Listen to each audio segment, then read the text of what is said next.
भारतीय साहित्य मंच के अ, इस पटल पर विचार मंच पर आपका स्वागत है। और जैसा कि हम जानते हैं कि हमने एक नया सिलसिला जारी किया है साक्षात्कार का। इसमें आज हमारा यह प्रथम प्रयास है और इस प्रयास में आज हमारे मुख्य अतिथि हैं श्री कृष्ण शर्मा रसिक जी, जो लुधियाना से हैं, एक छोटे से कस्बे समाना से हैं। और आज हम उनसे उनकी रची हुई एक पुस्तक पिंजरे दे आजाद पंछी, जो उन्होंने रिश्तों के ऊपर लिखी है, उस पर हम उनसे कुछ प्रश्न पूछेंगे, बातचीत करेंगे और उसके बाद संभव हुआ तो उसकी समीक्षा भी हम करेंगे। तो इस पिंजरे दे आजाद पंछी एक युवा कवि श्री कृष्ण कुमार शर्मा रसिक जी, जो समाना लुधियाना पंजाब से हैं, उन्होंने ये किताब लिखी है। और रसिक जी का यह उपन्यास रिश्तों पर आधारित है। और रिश्तों पर आज मुझे एक पंक्ति रहीम जी की याद आ रही है। उन्होंने लिखा है कि रूठे सुजन मनाइए जो रूठे सौ बार, और रहीमन फिर पोइए टूटे मुक्ताहार। इसलिए रिश्ते बहुत नाजुक होते हैं। रिश्तों में प्यार की मिठास हो, रिश्तों में एहसास हो, अपनापन हो और हर खुशी हर गम में साथ जीने का संकल्प हो, और अंततः रिश्तों में समझ हो। और इन्हीं बातों के साथ अब मैं कृष्ण कुमार शर्मा जी से, रसिक जी से निवेदन करता हूं कि वो आज के इस साक्षात्कार के आरंभ होने से पहले दो शब्द अपने बारे में कहें। रसिक जी, स्वागत है आपका। बहुत बहुत धन्यवाद प्रकाश जी। विकास मंच और सभा में उपस्थित सभी मान्यजनों का मेरा नमस्कार। मैं अपने बारे में कुछ बताना चाहूँगा कि मैं पेशे से एक इंजीनियर हूँ और एक मल्टीनेशनल कंपनी में बतौर प्रोडक्ट मैनेजर काम कर रहा हूँ। मेरा जन्म पंजाब के पटियाला शहर के पास एक छोटा सा कस्बा है समाना, वहाँ पर हुआ। प्राथमिक शिक्षा भी मैंने वहीं से ग्रहण की। फिर इंजीनियरिंग के लिए मैं बठिंडा चला गया। फिर नौकरी के सिलसिले में मैं दिल्ली में भी रहा, गाजियाबाद में भी रहा, फिर बेंगलोर चला गया, चेन्नई चला गया, फिर चंडीगढ़, जालंधर, अभी पुणे में सेटल हूँ। नौकरी के साथ साथ मैंने लेखन में अपनी इस रुचि को कायम रखने की कोशिश की।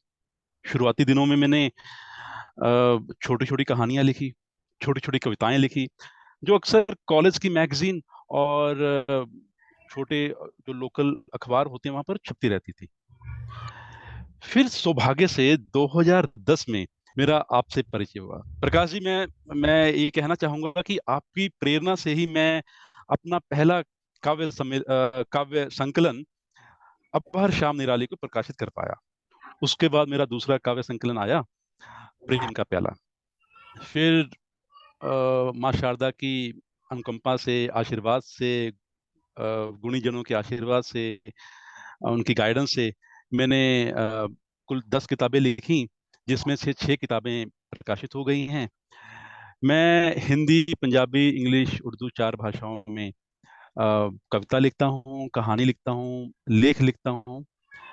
तो मेरा अगर मैं बात करूं अपने साहित्य सफर की, तो पिछले 20 साल के सफर में मेरी यही कोशिश रही कि मैं कुछ अच्छा लिखूं, जिससे किसी को कुछ प्रेरणा मिले।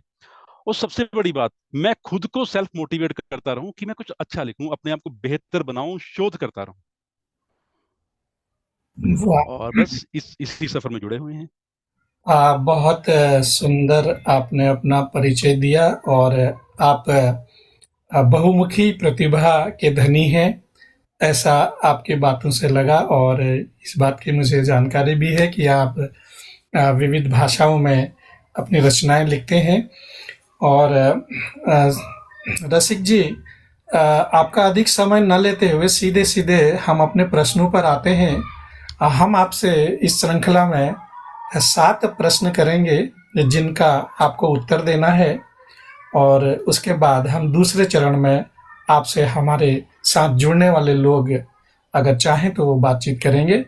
तो इस श्रृंखला में मेरा पहला प्रश्न है कि आपने इस उपन्यास को लिखने के लिए गुरुमुखी अर्थात पंजाबी भाषा ही क्यों चुनी? जबकि आप हिंदी में भी इसको लिख सकते थे और हमें भी इसको पढ़ने का मौका मिलता। हम वंचित रहे आपके पंजाबी में लिखी हुई रचना को समझने के लिए। प्रकाश, मैं आपको बताना चाहूंगा कि मेरा जन्म जैसे पंजाब में हुआ, तो पंजाबी पंजाब की नमस्कार क्षेत्रीय पांडे भाषा है। जी। नमस्कार डॉक्टर नमस्कार साहब, सर। नमस्कार, नमस्कार। नमस्कार सर। और निवेदिता जी, नमस्कार। नमस्कार। नमस्कार, नमस्कार। नमस्कार, नमस्कार आप सभी को। नमस्कार जी। हाँ, तो जैसे मेरा जन्म पंजाब में हुआ और पंजाबी पंजाब की क्षेत्रीय भाषा है, तो बचपन से ही मैं दो भाषाओं के बीच में पला बढ़ा। अगर मैं अपनी पढ़ाई की बात करूं, शिक्षा की बात करूं, तो मेरा मीडियम हिंदी था। बोलचाल की बात करूं तो पंजाबी में हम बोलते थे, किसी से बात करते थे। तो इन दोनों भाषाओं के साथ मेरा लालन पालन हुआ, जिसको मैं कह सकता हूँ। फिर कुछ टाइम बाद, कुछ वक्त के बाद मेरा अंग्रेजी भाषा के साथ ज्ञान हुआ। तो कुल मिलाकर मेरा सफर इन तीन भाषाओं के इर्द गिर्द ही घूमता रहा, हिंदी, पंजाबी और इंग्लिश। जब मैंने कविता कहानी लिखनी शुरू की तो मैं हिंदी में लिखा करता था, बीच बीच में मैं अंग्रेजी में लिखा करता था। तो मेरी ये इच्छा थी शुरू से ही कि अगर मैं अपना साहित्य में अपना योगदान देना चाहता हूँ, तो मुझे इन तीनों भाषाओं के साथ ही चलना पड़ेगा। अब हिंदी में मेरे दो काव्य संकलन आ चुके थे, अब हर शाम निराली होगी, प्रेम का प्याला। जब मैंने कहानी लिखनी शुरू की तो मैंने पंजाबी को चुना। इसका कारण ये था कि ये मेरी बोलचाल की भाषा थी। वो क्योंकि जो कहानी है वो सिर्फ एक गद्य नहीं है, इसमें कविता भी है, इसमें कहानी भी है, इसमें पात्रों के बीच में संवाद भी है। तो मुझे ऐसा लगा अगर मैंने पात्रों के बीच में संवाद को करवाना है, डायलॉग को आगे बढ़ाना है, तो ऐसी भाषा का चयन करूं जिस पर बोलचाल के माध्यम वाली भाषा, जहां पर मेरी पकड़ ज्यादा अच्छी है। तो इसलिए मैंने पंजाबी को चुना। तो ये रीजन है कि जब मैंने पिंजरे दे आजाद पंछी ये कहानी नॉवल लिखा, तो मैंने पंजाबी में लिखने की सोची। बहुत सुंदर आपने बात बताई कि आप अनेकों तीनों भाषाओं में आपने लिखने का प्रयास किया और लिखा भी, जिसमें आप पूरी तरह सफल भी रहे। और रसिक जी, मेरा आपसे दूसरा प्रश्न है कि देश के विकास में पंजाबी भाषा की क्या उपयोगिता है? प्रकाश, मैं आपको बताना चाहूंगा, या मेरा ये मानना है कि हर एक क्षेत्र या हम देश की बात करें तो उसमें साहित्यिक या बौद्धिक जो विकास होता है, उसमें उस क्षेत्र की भाषा का बड़ा योगदान होता है। क्योंकि जो देश है या क्षेत्र है वो लोगों से बनता है। वो जो लोग हैं वो भाषा के जरिए, भाषा के माध्यम से एक दूसरे के साथ जुड़ते हैं। हमारे देश में बहुत सारी भाषाएं हैं। ये देश बहुभाषीय देश है। इसमें हिंदी भी है, मराठी भी है, बंगला भी है, उड़िया भी है, तमिल, तेलुगु, सैकड़ों भाषाएं हैं। और हर एक क्षेत्र ने देश के विकास के योगदान में अपना अपना सहयोग दिया है। अगर मैं पंजाबी की बात करूं, हमारे देश में, हिंदुस्तान में पंजाबी में तकरीबन 3 करोड़ लोग बातचीत करते हैं, लिखते हैं। और पाकिस्तान की बात करूं, वहां पर 8 करोड़ लोग पंजाबी भाषा का इस्तेमाल करते हैं। इन दोनों देशों के अलावा पूरे विश्व में, हम कनाडा की बात करें, हम यूके की बात करें, हम सऊदी अरेबिया की बात करें, हम ऑस्ट्रेलिया की बात करें, जहां जहां पंजाबी गए और बसे, चाहे पुराने काल में या अब के काल में, वहां वहां उन्होंने इस भाषा का प्रचार किया। और रही बात साहित्य में या बौद्धिक विकास में योगदान देने की, तो पंजाब की बात करें, पंजाब गुरुओं की धरती रही है। यहाँ पर सूफी संत हुए हैं, उन्होंने पंजाबी में ही अपने काव्य संकलन को रचा, पंजाबी में ही अपनी वाणी को गाया। इसको गुरुओं की ही भाषा कहा जाता है। अब आपने फरीद जी का नाम सुना होगा, आपने बुल्ले शाह जी का नाम सुना होगा। ये इन्होंने सभी ने पंजाबी में ही अपना योगदान दिया, पंजाबी में ही अपनी काव्य रचनाएं की। तो मेरा ये मानना है बाकी भाषाओं की तरह भी पंजाबी की अपनी अलग पहचान है, अपनी अलग अहमियत है, और उसका अपनी अपना अलग योगदान है देश की विकास में। आपने बहुत सही तरीके से हमें पंजाबी भाषा के बारे में समझाया। ये सच है कि हर भाषा हमारे राष्ट्र की धरोहर है और हर साहित्य में हर रचनाकार मानवीय मूल्यों, मानवीय संवेदनाओं, नैतिकता और ईमानदारी को ही प्रतिष्ठित करता है। इसलिए हमारी जो आंचलिक भाषाएं हैं वो हमारे देश की धरोहर है, इसमें कोई भी शक नहीं है। और कृष्ण जी, मैं आपसे अपने तीसरे प्रश्न पर आता हूँ कि पंजाबी में आप किस विधा को सबसे अधिक पसंद करते हैं और क्यों? प्रकाश जी, मेरा ये मानना है कि हर विधा की अपनी अलग विशेषता होती है, अपनी अलग पकड़ होती है, अपनी अलग छाप होती है। जो विधा लेखक के मन को व्यक्त करने में ज्यादा मदद करती है, लेखक उसी को लेकर आगे बढ़ता है। कुछ सिर्फ सिर्फ कविताएं लिखते हैं, कुछ लेखक सिर्फ सिर्फ कहानियां लिखते हैं, कुछ लेख लिखते हैं, कुछ नाटक लिखते हैं। तो जो उनको लगता है जिस विधा में उनकी पकड़ मजबूत है, उनके जो विचार हैं अच्छी तरह से व्यक्त हो पा रहे हैं, उसको लेकर वो आगे बढ़ते हैं। अगर मैं अपनी बात करूं तो पिंजरे दे आजाद पंछी इस किताब में मैंने एक नया प्रयोग किया। मैं पंजाबी में कविता भी लिखता हूँ, मैं कहानी भी लिखता हूँ, मैं नाटक भी लिखता हूँ, लेख भी लिखता हूँ। पर इस किताब में, पिंजरे दे आजाद पंछी किताब में, मैंने इन सभी विधाओं का इस्तेमाल किया। इस कहानी में कविता साथ साथ चलती है कहानी के, जैसे जैसे कहानी आगे बढ़ती है कविता उसके साथ साथ चलती है। जहां मुझे लगा कि मैंने अपने विचारों को व्यक्त करने में मुझे गद्य में मुश्किल हो रही है, तो मैंने उसको एक कविता के माध्यम से उसको आसानी से समझाने की कोशिश की। मैंने पात्रों के बीच में एक नाटक की तरह संवादों को पिरोने की कोशिश की। तो मुझे ये लगा कि मैंने ये जो प्रयोग किया, ये जो समन्वय मैंने किया, कि सभी विधाओं का इस्तेमाल करके, प्रयोग करके मैं एक लेखनी मैंने लिखी। अब पिंजरे दे आजाद पंछी, इसने मेरी लेखनी को और निखार दिया। अगर मैं इस कहानी को सिर्फ सिर्फ गद्य में लिखता तो ये बात डिफरेंट होती, सिर्फ कविता में लिखता तो बात डिफरेंट होती। मैंने इन सबको एक एक इकट्ठा ही पिरोया है माला की तरह। तो मुझे लगता है कि जब मैं इन विधाओं का इस्तेमाल करता हूँ किसी भी चीज को व्यक्त करने के लिए, तो मेरी लेखनी उससे ज्यादा निखर जाती है।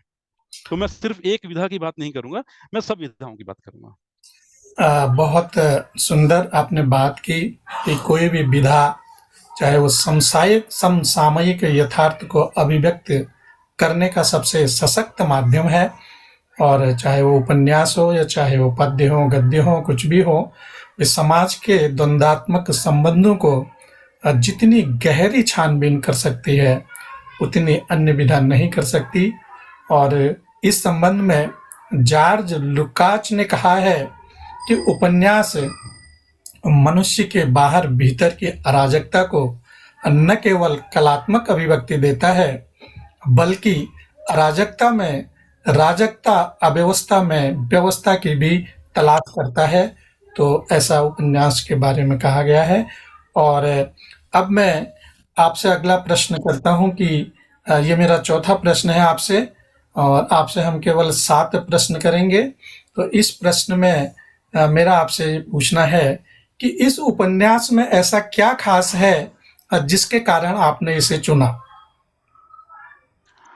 प्रकाश जी, मैं आपको ये बताना चाहूंगा कि मुझे इस कहानी को, इस किताब को लिखने की प्रेरणा मुझे अपने ही एक लिखे हुए गीत से मिली। अगर आपकी इजाजत हो तो मैं उस गीत के 4 पंक्तियां सुनाना चाहूंगा। स्वागत। अ, ये गीत एक परिंदे के ऊपर है। तो उसकी 4 पंक्तियां, गीत ऐसे शुरू होता है कि करना सोने दा पिंजरा, जदों अंबरां नूं तरसी जाना, ओ नैना विचों नीर बहा के असां चिड़िया ने मर जाना की करना सोने दा पिंजरा। वाह! तो बहुत अगर इसकी मैं गीत की बात करूं, धन्यवाद। गीत की बात करूं तो इस गीत में एक परिंदा है जो पिंजरे में रहता है। पहले उसको पिंजरे से प्यार हो जाता है, पर जब उसको लगता है कि उसको पालने वाला, उस पर उसको चूरी खिलाने वाला, उसको रोटियां खिलाने वाला, उसको अन्न खिलाने वाला उसको पिंजरे में ही बंद करके रखना चाहता है, उसको आजाद नहीं करना चाहता, तो वो छटपटाता है। तो ये जो मैंने गीत लिखा तो मुझे एक एहसास हुआ कि हम इंसान भी तो पिंजरों में रह रहे हैं, और ये पिंजरे हैं हमारे रिश्ते। इंसान रिश्ते बनाता है, कुछ जन्म के साथ जुड़ते हैं, कुछ वो खुद बनाता है। वो रिश्तों के साथ जुड़ता है, उनमें प्रेम करता है, आगे बढ़ता है, कुर्बानियां देता है। पर जब उसको ये लगता है कि ये रिश्ते उसको गुलाम बनाना चाहते हैं, उसको कंट्रोल करना चाहते हैं, तो वो छटपटाता है। तो इसी छटपटाहट को मैंने इस किताब का रूप दिया। अब मैं ये बताना चाहूंगा कि जब मैंने कहानी को लिखा, जो मेरे मन में ये कहानी आई कि दोस्त हैं, मित्र हैं, पति हैं, पत्नी हैं, तो ऐसे रिश्तों का जो समावेश है, जो कि हम समाज में देखते हैं, तो उसमें परस्पर द्वंद चलता है, एक रिश्ता दूसरे रिश्ते को दबाने की कोशिश करता है। तो अगर मैं इस किताब की बात करूं, मैं किताब दिखाना चाहूंगा आपको। ये पिंजरे दे आजाद पंछी। जी। इसमें इसमें कविता भी है, कहानी आप देखेंगे जो पुराना पिछला पृष्ठ है, उस पर मैंने कविता भी लिखी है और नीचे लाइनें लिखी हैं कहानी की। तो अगर मैं ये कहूँ कि ये किताब रिश्तों के ताने बाने पर लिखी है, क्योंकि ये दिल की बात करती है। ये कहती है कि हर दिल को, हर रिश्ते को खुश रहने का पूरा हक है, और ये हक उसको किसी भी कीमत पर गंवाना नहीं चाहिए, किसी भी कीमत पर। जब हमें ये लगे कि हमारे स्वाभिमान पर कोई हमला हो रहा है, हमारे स्वाभिमान पर कोई चोट पहुंचाने की कोशिश कर रहा है, तो हमें सतर्क हो जाना चाहिए। इस कहानी की बात करें तो इसमें 4 प्रमुख पात्र हैं। पात्रों के नाम बताना चाहूंगा: जसनूर कौर, अजीत, अवतार और गुरशरण। जसनूर और अजीत हैं, वो पति पत्नी हैं, और ऐसे ही अवतार और गुरशरण पति पत्नी हैं। जसनूर और अवतार ने अपने आप को रिश्तों को समर्पित कर दिया है। उनके हिसाब से हर किसी रिश्ते को प्रेम से जीता जा सकता है, उनका ये मानना है। पर धीरे धीरे उनको ये लगता है कि उनके जसनूर का पति या अवतार की पत्नी उनको कंट्रोल कर रही है, उन पर अत्याचार कर रही है, उनको मानसिक या शारीरिक तौर पर प्रताड़ित कर रही है। तो उनकी आंखें खुल जाती हैं कि ये तो गलत हो रहा है। तो वो छटपटाते हैं, वो विद्रोह करते हैं। तो इसी विद्रोह को मैंने इस कहानी में मैंने हर पात्र को साथ न्याय करने की कोशिश की है। तो मैं ये देखता हूँ, अगर इस संदर्भ की बात करें, इस कहानी को मैं आज के युग के साथ जोड़ के देखूं, आज के समाज के साथ जोड़ के देखूं, आज के परिवारों के साथ जोड़ कर देखूं, तो मुझे लगता है कि आज के परिवारों में कुछ रिश्ते दूसरे रिश्तों को दबाने की जरूर कोशिश करते हैं। पर हमें जब ऐसा लगे कि कोई रिश्ता हमें गुलाम ही बनाकर रखना चाहता है, तो हमें उस पिंजरे को तोड़ देना चाहिए और आसमान की तरफ उड़ जाना चाहिए। क्योंकि मैं ये समझता हूँ कि पिंजरे में जिंदा रहने से कहीं बेहतर है आसमान में उड़ते उड़ते मर जाना। तो यही मेरी किताब पिंजरे दे आजाद पंछी कहती है। बहुत सुंदर बात आपने अपनी पुस्तक के बारे में बताई। और अब मेरा आपसे अगला प्रश्न है कि पंजाबी कवियों में आप किसे पसंद करते हैं? आपके पसंदीदा कवि या लेखक? पंजाबी की बात करें तो इसमें बहुत सारे कवि हुए हैं, लेखक हुए हैं, साहित्यकार हुए हैं। पर मैंने शिव कुमार बटालवी, जिनको विरह का सुल्तान भी कहा जाता था, उनको मैंने पढ़ा, उनकी कविताओं को पढ़ा। फिर मैंने अमृता प्रीतम जी को पढ़ा, उनकी कविताओं को पढ़ा, और उनके उनके बारे में लिखे हुए लेखों को पढ़ा। फिर मैंने बलवंत गार्गी, जो कहानियां भी लिखते थे, बट उनकी जो चर्चा हुई, उनका जो सम्मान हुआ, उनके लिखे नाटकों से हुआ। वो पहले नाटककार थे या एकांगीकार थे जिन्होंने पंजाबी में नाटक लिखने शुरू किए और पंजाबी के नाटकों को विश्व स्तर पर लेकर गए। उनके नाटकों को अमेरिका में खेला गया, ब्रिटेन में खेला गया, पंजाब की यूनिवर्सिटी में खेला गया। तो मैंने इन साहित्यकारों को पढ़ा और मुझे इनको पढ़ने के बाद मुझे इनसे बहुत कुछ सीखने का मौका मिला और मैं चाहता हूं कि मैं ऐसे ही साहित्यकारों की रचनाओं को पढ़ता रहूं। बहुत सुंदर आपने बात बताई कि आपको पंजाबी लेखक से क्यों इतना लगाव है। और आपसे हमारा अगला प्रश्न है कि पंजाबी के अलावा आपने किन-किन भाषाओं में अपनी गद्य या पद्य की रचनाएं रची हैं? जैसे मैंने बताया कि मेरा बचपन या जो साहित्य का सफर है वो 3 भाषाओं के इर्द-गिर्द रहा, हिंदी, पंजाबी और इंग्लिश। उसके बाद मैंने उर्दू भी सीखी, क्योंकि जब हिंदी में हम कवियों को या शायरों को, या हम बात करें कि फ़िल्मों में जो गीत होते हैं वो उनमें उर्दू के शब्दों का इस्तेमाल ज़्यादा होता है, तो वोकैब्युलरी को अच्छा करने के लिए, उसको रिच बनाने के लिए मैंने उर्दू में कोर्स भी किया। तो ये 4 भाषाएँ कुल मिला के मेरे साथ रहीं और हिंदी में मेरे 2 काव्य संकलन आए, अब हर शाम निराली होगी और प्रेम का प्याला। पंजाबी में मेरे 2 नावल मैंने लिखी हैं। पहला नावल पिंजरे दे आजाद पंछी और दूसरा नावल पेड़ दी उड़ीक। फिर पहले नावल की तरह पेड़ की उड़ीक में भी मैंने ये सभी विधाओं का समावेश किया। अंग्रेजी में मेरी 2 किताबें आई हैं। पहली किताब पोएट्री है, इंग्लिश पोएट्री।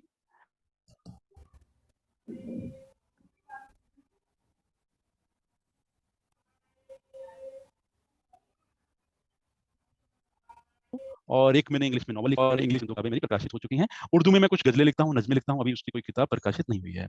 और फ़िक्शन, नॉन फ़िक्शन मैं दोनों लिखता हूँ। टेक्निकल आर्टिकल मैं लिखता हूँ।